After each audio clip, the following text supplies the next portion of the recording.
Welcome back everyone to another tutorial for the Royal Match game. In this video, I'm going to show you how you can log out and switch accounts to play with another account on your device. So let's get started right away. First of all, open up the Royal Match game on your device, and once you are taken into your homepage, you may continue playing whichever level you prefer. Now, if you wish to log out from your account or switch into a different one, then you will need to tap on the settings icon at the top right corner. From here, tap on Save Your Progress, and you will need to log out whichever account you are signed into by tapping on the Sign Out option.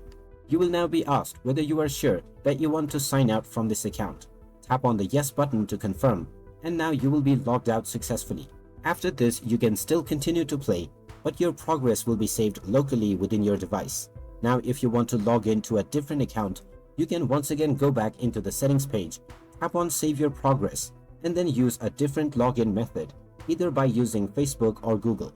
Once you choose your preferred login method, you may select your Google account or allow the access from your Facebook. And once it is done, you will be signed in with your chosen login method. And after this, your previous progress that was synced with the cloud will also be restored within your game. And now you can continue playing from wherever you last left off. So there you have it. That is how you can log out and switch accounts on the Royal Match game. If you find this video helpful, make sure to drop a like and subscribe to our channel for more helpful tips and tutorials. Thanks for watching. See you in the next one.